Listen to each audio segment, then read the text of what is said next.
بسم اللہ الرحمن الرحیم۔ السلام علیکم دوستو، دنیا بھر کی خبروں میں آج آپ سنیں گے، لیکن اس سے پہلے اگر ہو سکے تو لائک اور سبسکرائب کا بٹن ضرور دبا لیں، شکریہ۔ اب ہمیں سپریم کورٹ بتائے گی کہ اجلاس کس دن کس منٹ پر ہوگا۔ حکومت دنیا بھر میں خوراک کی قیمتیں بلند ترین سطح پر پہنچ گئیں۔ اقوام متحدہ امریکہ روس کو انسانی حقوق کی کونسل سے نکلوانے میں کامیاب۔ اللہ کو گواہ بنا کر کہتا ہوں کہ ہم قوم سے جھوٹ نہیں بول رہے۔ شاہ محمود قریشی۔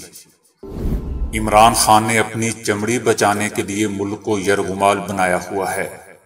مریم نواز۔ صرف 5 منٹ سانس کی مشق کیا کچھ کر سکتی ہے۔ اس سال 10 لاکھ افراد فریضہ حج ادا کر سکیں گے۔ امریکہ کا سلوواکیہ میں پیٹرائٹ فضائی دفاعی نظام نصب کرنے کا اعلان۔ بھارت میں کورونا کی نئی قسم XE کا پہلا کیس رپورٹ۔ سعودی عرب نے طاقتور ترین پاسپورٹ ہونے کا اعزاز اپنے نام کروا لیا۔ تو آئیے چلتے ہیں اب خبروں کی تفصیل کی جانب۔ اسد عمر نے کہا ہے کہ اگر سپریم کورٹ یہ بھی فیصلہ کرے گی کہ کس دن اجلاس ہوگا، کس منٹ پر شروع ہوگا، تو اس پارلیمنٹ کا کیا فائدہ، پیسہ بچائیں، اسے لپیٹیں اور گھر بھیج دیں۔ اسد عمر نے کہا، سپریم کورٹ کی بہت عزت ہے، جمہوری نظام کا اہم ستون ہے، لیکن ہمارے آئین میں بڑی واضح لائن بھی کھینچی ہوئی ہے کہ ہر ادارے نے کس لائن پر رہتے ہوئے کام کرنا ہے۔ اگر سب لوگ جمہوریت کے ماننے والے ہیں تو پارلیمان کی برتری کو بھی ماننے والے ہیں۔ اگر سپریم کورٹ یہ بھی فیصلہ کرے گی کہ کس دن اجلاس ہوگا، کس منٹ پر شروع ہوگا، تو اس پارلیمان کا کیا فائدہ۔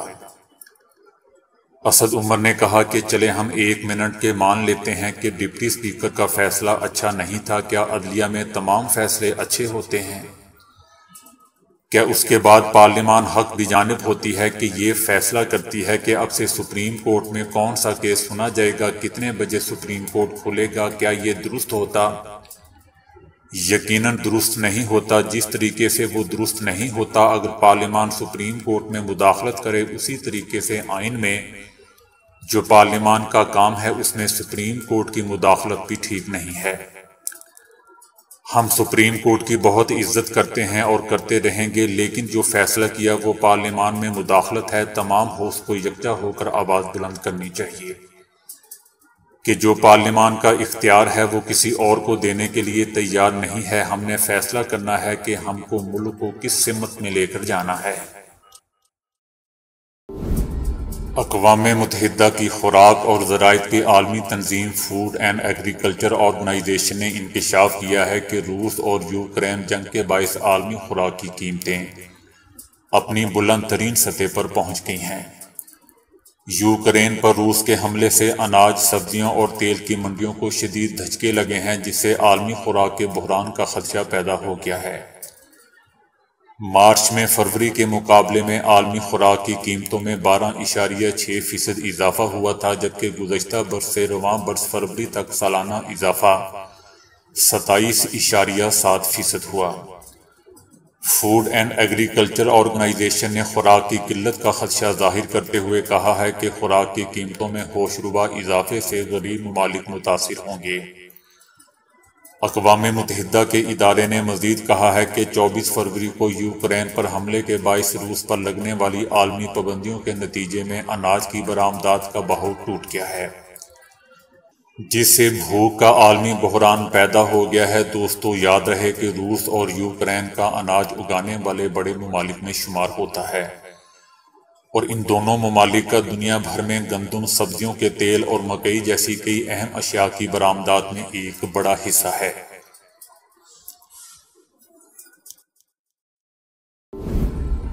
روس کو اقوام متحدہ کی انسانی حقوق کی کونسل سے بے دخل کرنے کی امریکی قرارداد کو بھاری اکثریت سے منظور کر لیا گیا۔ روس کے خلاف امریکہ کی پیش کردہ قرارداد کے حق میں 93 ووٹ آئے، جبکہ 24 ممالک نے مخالفت میں ووٹ دیا۔ پاکستان اور بھارت ان 58 ممالک میں شامل تھے جو غیر حاضر رہے۔ اس کے علاوہ جنوبی ایشیائی ممالک بنگلہ دیش، بھوٹان، نیپال اور سری لنکا نے بھی ووٹ دینے سے گریز کیا۔ حالانکہ جو بائیڈن انتظامیہ نے ووٹنگ سے پہلے اپنے سینئر سفیر کو ان ممالک میں بھیجا تھا تاکہ انہیں اس اقدام کی حمایت پر آمادہ کیا جا سکے۔ بھارت نے یہ تسلیم کرتے ہوئے اس بحث میں حصہ لیا کہ یوکرین میں انسانی حقوق کی صورتحال ابتر ہو گئی ہے، لیکن ووٹ نہ دینے کا فیصلہ کیا۔ جبکہ پاکستان نے بحث میں ہی حصہ نہیں لیا۔ ایران نے قرارداد کے خلاف ووٹ دیا جبکہ سعودی عرب نے اس سے گریز کیا، جو واشنگٹن کے ساتھ اس کے تعلقات میں حالیہ کشیدگی کی عکاسی بھی کرتا ہے۔ اس کے علاوہ مصر، عراق، عمان، قطر اور متحدہ عرب امارات نے بھی ووٹنگ سے گریز کیا۔ امریکہ کی جانب سے پیش کردہ قرارداد کو منظور ہونے کے لیے ووٹوں کی 2/3 اکثریت درکار تھی اور یہ آسانی سے اس ہدف تک پہنچ گئی۔ وزیر خارجہ شاہ محمود قریشی نے قومی اسمبلی میں کہا کہ سب نے دیکھا کہ کیسے ضمیر فروشوں کا بازار لگا، کیسے اکثریت کو اقلیت میں بدلا جا رہا ہے۔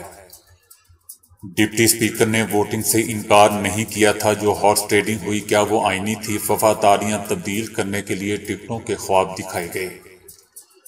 تاریخ ان لوگوں کو بے نقاب کرے گی۔ یاد رکھیے کہ ماضی کی داستانیں بے نقاب ہو گئیں۔ مورخ کا قلم بہت ظالم ہے، کسی کو نہیں چھوڑتا۔ آج قوم کو یہ فیصلہ کرنا ہے کہ ہم نے کیسے جینا ہے، خود مختاری سے یا غلامی سے۔ قوم کو فیصلہ کرنا ہے کہ سر جھکا کر جینا ہے یا سر اٹھا کر۔ در پردہ حکومت کی تبدیلی کی کوشش کی جا رہی ہے۔ تاریخ یہ ناٹک رچانے والوں کو بے نقاب کرے گی۔ شاہ محمود قریشی نے کہا کہ وزیر اعظم کو دورہ روس کی دعوت آئی۔ وزیر اعظم عمران خان نے مشاورت کی اور یہ طے پایا کہ روس کا دورہ پاکستان کے حق میں ہے۔ اس وقت یوکرین کی صورتحال سامنے نہیں آئی تھی۔ سب سے مشاورت کے بعد وزیر اعظم دورہ روس کی حامی بھر لی۔ ایسے میں ہمیں پیغام موصول ہوا کہ وہ دورہ روس کینسل کر دیں۔ پاکستان ایک چھوٹا سا ملک صحیح مگر خود مختار ہے۔ روس کے یوکرین پر حملے کے دوران 3000 بچے وہاں پھنس گئے۔ بلاول صاحب نے پوچھا کہ کون ہمارے بچوں کو لے کر آئے گا؟ ہم نے کہا کہ ہم لائیں گے، اور دیکھ لیں کہ 3000 بچے بحفاظت واپس لائے گئے۔ آج یوکرین میں کوئی بھی پاکستانی پھنسا ہوا نہیں ہے۔ وزیر خارجہ نے کہا کہ شہباز شریف فرماتے ہیں کہ اگر کوئی ایسا مراسلہ ہے تو پارلیمنٹ میں رکھا جائے۔ بلاول بھٹو نے کہا کہ یہ فیک ڈاکومنٹس ہیں، فرضی ہیں۔ مریم نواز صاحبہ فرماتی ہیں کہ یہ ڈاکومنٹس فارن آفس میں بنا ہے۔ یہ بہت بڑا الزام ہے۔ روزے سے ہوں، اللہ کو گواہ بنا کر کہتا ہوں کہ ہم قوم سے جھوٹ نہیں بول رہے، حقائق پیش کر رہے تھے، پیش کر رہا ہوں۔ کل یہ ذمہ داری آپ کے پاس ہوگی۔ اس ادارے نے آپ کے ساتھ کام کرنا ہے۔ ادارے کا احترام فرض ہے۔ ہمیں عدالت کا احترام کرنا سیکھنا ہوگا۔ اب بھی اگر معزز ممبران اس ڈاکومنٹس کے بارے میں سوالیہ نشان رکھتے ہیں، میں پیشکش کرتا ہوں کہ ان کیمرہ سیشن میں چلیں، اپنے سفارتکاروں کو لاتے ہیں اور ممبران کو بریفنگ دیتے ہیں۔ دودھ کا دودھ، پانی کا پانی ہو جائے گا۔ ہمارا امریکہ سے طویل تعلق ہے۔ پاک امریکہ تعلقات اچھے رکھنا چاہتے ہیں، بگاڑنا نہیں چاہتے، لیکن جب ہم کہتے ہیں کہ مسئلہ کشمیر پر امریکہ کردار ادا کرے تو وہ نہیں کرتا۔ مریم نواز کا کہنا ہے کہ عمران خان نے اپنی کھال بچانے کے لیے پورے ملک کو یرغمال بنا لیا ہوا ہے۔ مریم نواز کا کہنا تھا کہ ہوش و حواس کھو دینے والے شخص کو ملک میں تباہی پھیلانے کی اجازت نہیں دینی چاہیے۔ یہ مذاق نہیں ہے۔ عمران خان سے وزیر اعظم یا سابق وزیر اعظم جیسا برتاؤ نہیں ہونا چاہیے۔ مریم نواز کا مزید کہنا تھا کہ عمران خان کو نفسیاتی مریض کے طور پر لینا چاہیے، جس نے اپنی کھال بچانے کے لیے پورے ملک کو یرغمال بنایا ہوا ہے، جو شرمناک ہے۔ انہوں نے کہا کہ صورتحال کا سامنا کرنے سے خوفزدہ شخص کی وجہ سے پورا ملک مفلوج ہو چکا ہے۔ ملک کے 22 کروڑ عوام ایک ہفتے سے حکومت سے محروم ہے۔ یہ آئین کی کھلی خلاف ورزی اور سپریم کورٹ کے فیصلے کا احترام نہ کرنا ہے۔ اس کا انجام اچھا نہیں ہوگا۔ ایک نئے مطالعے سے معلوم ہوا ہے کہ آپ بوڑھے ہوں یا درمیانی مدت سے تعلق کیوں نہ رکھتے ہوں، ماہرین سانس کی مشقوں پر ایک عرصے سے غور کر رہے ہیں، لیکن اب ایک نئے مطالعے سے معلوم ہوا ہے کہ سانس کی مشقیں روزانہ کی بنیاد پر جسم کو بہتر اور توانا بناتی ہیں، اور اس سے طرز زندگی پر مثبت اثرات مرتب ہوتے ہیں۔ اس میں ایک دستی آلے سے سانس کھینچا جاتا ہے، جبکہ آلہ اس میں مزاحمت پیدا کرتا ہے اور یوں سانس کھینچنے کے لیے غیر معمولی قوت لگانی پڑتی ہے۔ اس سے ڈایافرام اور سانس لینے کے پٹھے مضبوط ہوتے ہیں۔ روایتی طور پر IMST کی مشق نصف گھنٹے کی جاتی ہے، لیکن سائنسدانوں کے مطابق صرف 5 منٹ مشق سے بھی بہت اچھے فوائد حاصل کیے جا سکتے ہیں۔ اگر اس آلے سے تنفس کی مشق کا معمول بنایا جائے تو بلڈ پریشر میں کمی اور دل کی قوت بھی ملتی ہے، یہاں تک کہ ورزش چھوڑنے کے طویل عرصے تک اس کے مثبت نتائج برآمد ہو سکتے ہیں۔ اس سال 10 لاکھ مقامی اور غیر ملکی افراد حج کا فریضہ ادا کر سکیں گے۔ حج کا فریضہ ادا کرنے والوں کی عمر حد 65 برس مقرر کی گئی ہے۔ سعودی وزارت صحت کی منظور شدہ کورونا ویکسین لگوانا لازمی ہوگی۔ حج کی سعادت حاصل کرنے کے لیے سعودی عرب پہنچنے والوں کے لیے 72 گھنٹے قبل PCR رپورٹ کا منفی آنا لازمی ہے۔ عازمین کی تعداد میں اضافہ ممالک کے لیے مختص کوٹے کے مطابق ہوگا۔ یاد رہے دوستو کہ سرکاری اعداد و شمار کے مطابق گزشتہ برس 58,745 افراد نے فریضہ حج ادا کیا تھا، جبکہ کورونا کی وبا سے پہلے اکثر حجاج کی تعداد 20 لاکھ سے تجاوز کر جاتی ہے۔ امریکہ نے اعلان کیا ہے کہ وہ جلد ہی سلوواکیہ میں امریکی فضائی دفاعی نظام پیٹرائٹ نصب کرے گا۔ امریکی وزیر دفاع لائیڈ آسٹن نے کہا کہ وہ یوکرین کو ایک اہم فضائی دفاعی صلاحیت کے ساتھ S-300 فضائی دفاعی نظام دینے پر سلوواکیہ حکومت کی تعریف کرتے ہیں، جبکہ سلوواکیہ ہزاروں یوکرینی مہاجرین کی میزبانی بھی کر رہا ہے۔ دوستو یاد رہے کہ جنگ زدہ ملک یوکرین کے صدر نے حال ہی میں ایک بار پھر یورپی ممالک اور امریکہ سے روس کے خلاف مزید سخت پابندیوں اور اسلحے کی فراہمی کا بھی مطالبہ کیا ہے۔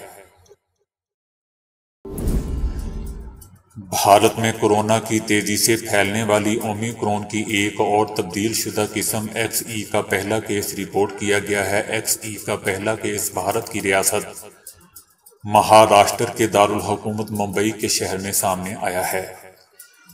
دوستو یاد رہے کہ بھارت سے پہلے XE کی قسم کے سینکڑوں کیسز برطانیہ میں رپورٹ ہو چکے ہیں، جہاں 600 سے زائد افراد میں اس نئی قسم کی تشخیص ہوئی تھی، جس کے بارے میں خیال کیا جا رہا ہے کہ یہ اومیکرون کے مقابلے میں تقریباً 10% زیادہ تیز منتقل ہوتی ہے۔ ماہرین نے بتایا کہ اومیکرون XE کے شکار مریض بیک وقت 2 قسم کے کورونا میں مبتلا ہوتے ہیں، جس وجہ سے ان میں بیماری کی شدت کے امکانات زیادہ ہیں۔ XE ویرینٹ بھی تیزی سے پھیلتا ہے، تاہم اس میں کچھ ہلکی اور کچھ شدید علامات پائی جاتی ہیں، جس میں بخار، گلے میں خراش، گلے کی سوزش، کھانسی، نزلہ، جلد پر خارش اور معدے کی تکلیف جیسی علامات خاص طور پر اومیکرون سے متاثر ہونے والوں میں پائی جاتی ہیں۔ اس کے علاوہ تھکاوٹ اور چکر آنا، سر درد، گلے کی سوزش، پٹھوں میں درد اور بخار شامل ہے۔ ماہرین کا کہنا ہے کہ مرض کی جتنی زیادہ قسمیں آئیں گی، اتنا ہی جلد مرض ختم ہو جائے گا۔ کورونا کو دنیا میں پھیلے ہوئے دوستو 2 سال سے زائد کا عرصہ ہو چکا ہے، اور مجموعی طور پر دنیا بھر میں 50 کروڑ لوگ کورونا کا شکار بن چکے ہیں۔ سعودی عرب کا پاسپورٹ عالمی سطح پر کینیڈا، برطانیہ اور یورپی ممالک کے پاسپورٹس پر برتری حاصل کر کے 10ویں نمبر پر آ گیا ہے۔ سعودی عرب کے پاسپورٹ نے 10ویں پوزیشن حاصل کر لی ہے، جس کے بعد سعودی پاسپورٹ مشرق وسطیٰ کا طاقتور ترین پاسپورٹ بن چکا ہے۔ پاکستانی پاسپورٹ دنیا بھر کے ممالک میں 109ویں پوزیشن پر آ گیا، جس کی صرف 31 ممالک میں ویزا فری انٹری ہے۔ یمن، صومالیہ، فلسطین، نیپال، شمالی کوریا پاکستان سے بہتر ہیں، جبکہ جنگ سے متاثرہ ملک شام، عراق اور افغانستان ہی پاکستان سے نیچے ہیں یا پیچھے ہیں۔ اب اللہ تعالیٰ کہے گا کہ تیار ہو جو اپنے کیے کی بھگتنے کے لیے۔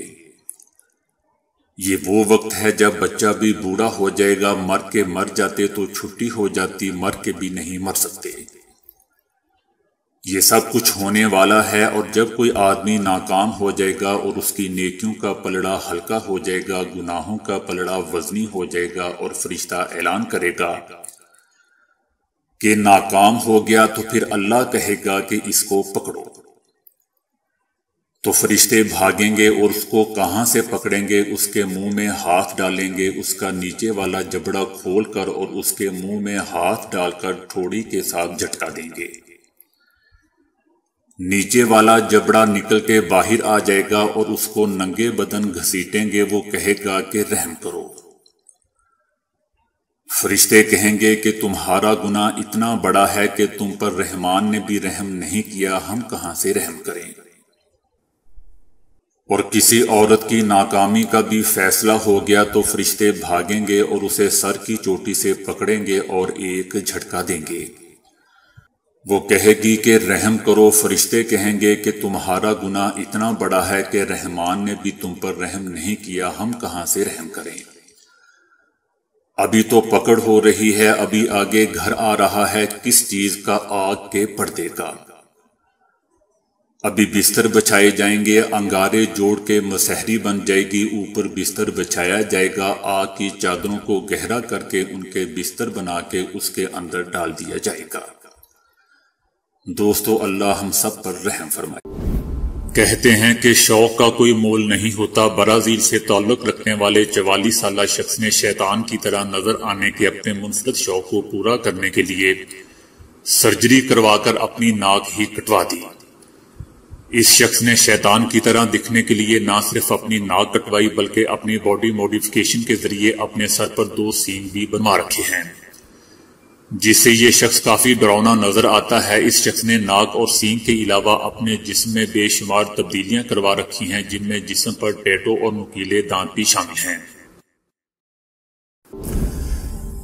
انسان کو زندہ رہنے کے لیے 3 ٹائم کھانا، پانی اور سر پر ایک سایہ چاہیے ہوتا ہے۔ اگر ہر انسان ایک جیسی خواہشات اور ضروریات اپنا لے تو اس دنیا میں کوئی انسان بھوکا نہ سوئے، اور نہ ہی کوئی انسان بغیر چھت کے ہو، لیکن ایسا ہوتا نہیں ہے۔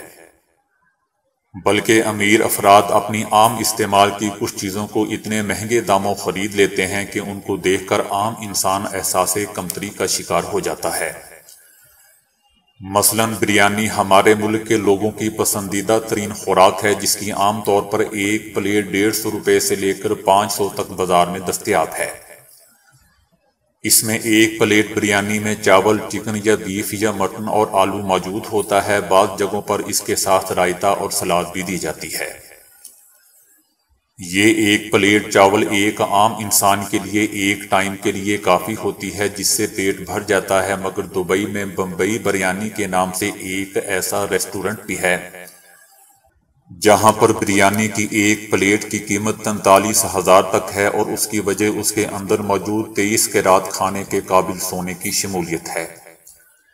یہ بریانی گولڈن رنگ کی ایک تھالی میں دی جاتی ہے، جس میں تقریباً 3 کلو تک کے چاول ہوتے ہیں، جس میں آلو، ابلے انڈے، بھنے ہوئے میوہ جات، انار، پیاز اور پودینہ شامل ہوتا ہے۔ اس کے علاوہ زعفران کے رنگ میں رنگے ان چاولوں کے ساتھ بھنا ہوا گوشت بھی موجود ہوتا ہے۔ اس کے علاوہ اس میں ریشمی کباب، چکن کباب، مغلئی کوفتے اور ملائی چکن روسٹ بھی شامل ہوتا ہے۔ ان سب کے اوپر سونے کے ورق لگے ہوتے ہیں، جو اس کے ذائقے میں اور طاقت میں مزید اضافے کا باعث ہوتے ہیں۔ ٹوائلٹ پیپر وہ کم قیمت ہلکی کوالٹی کے کاغذ ہوتے ہیں جن کا استعمال انسان ٹوائلٹ میں کرتے ہیں، مگر امیروں کو جب پیسے کہیں خرچ کرنے کی جگہ نہیں ملتی تو وہ اس پیسے کو ٹوائلٹ میں بہاتے ہیں۔ ایسا ہی کچھ ایک آسٹریلوی کمپنی نے 24 کیرات سونے کے ٹوائلٹ پیپر بنا کر کیا، جس کی مالیت $1.5 ملین جو کہ پاکستانی 12 کروڑ کے برابر ہے۔ اس کمپنی نے یہ سونے کے بنے ہوئے رول بیچنے کے لیے پیش بھی کر دیے ہیں۔ عام طور پر دوستو، جرابیں ہمارے کپڑوں کا وہ حصہ ہوتی ہیں جس کو بہت کم قیمت سمجھا جاتا ہے، مگر جرمنی کی ایک کمپنی فلیک نے ایسی جرابیں بیچنے کے لیے مارکیٹ میں پیش کی ہیں جو کہ خاص قسم کی اون ویکیونا سے تیار کی گئی ہیں، اور یہ صرف 10 جوڑے موزوں کے ہی بنائے گئے ہیں اور فی جوڑا 2 لاکھ روپے کا فروخت کرنے کے لیے پیش کر دیا گیا ہے۔ جرمنی کی ایک کمپنی فیبر کیسل نے اپنی سالگرہ کے موقع پر ایک پینسل فروخت کے لیے پیش کی ہے جس میں لکھنے کے لیے آملیٹ کے سکے کا ہی استعمال کیا گیا ہے، مگر اس کو بنانے میں سندل کی لکڑی کا استعمال کیا گیا ہے، جس کے ساتھ ساتھ وائٹ گولڈ سے اس کے ڈھکن کو بنایا گیا ہے، جس کی وجہ سے اس پینسل کی قیمت 22 لاکھ روپے تک جا پہنچی ہے۔ بل گیٹس نے دنیا میں کسی بھی دوسرے ادارے کے مقابلے میں موذی امراض کی ویکسین خریدنے کے لیے زیادہ رقم ادا کی ہے۔ ایک انٹرویو میں انہوں نے کہا کہ کورونا کے پھیلنے کے بعد سوشل میڈیا پر ان کے متعلق طرح طرح کی باتیں کی جا رہی ہیں اور سازشی نظریات کا ایک طویل سلسلہ جاری ہے، اور متعدد زبانوں میں پیغام رسانی کے لیے استعمال کی جانے والی ایپس کے ذریعے انہیں تنقید کا نشانہ بنایا جا رہا ہے، اور میرے متعلق کہا جا رہا ہے کہ بل گیٹس ویکسینیشن اور الیکٹرانک مائکرو چپ کے ذریعے دنیا کی 15% آبادی کو ختم کرنا چاہتے ہیں۔ انہوں نے اس الزام کی تردید کرتے ہوئے کہا ہے کہ میں نے دنیا میں کسی بھی دوسرے ادارے کے مقابلے میں موذی امراض کی ویکسین خریدنے کے لیے زیادہ رقم ادا کی ہے تاکہ مریضوں کی جان بچائی جا سکے، اور ہم اس سلسلے میں عوام کی صحت کو بہتر بنانے کے لیے مسلسل کروڑوں ڈالرز خرچ کر چکے ہیں۔ تو دوستو، ابھی کے لیے اتنا ہی۔ ویڈیو کو لائک اور شیئر کرنے کا بہت بہت شکریہ۔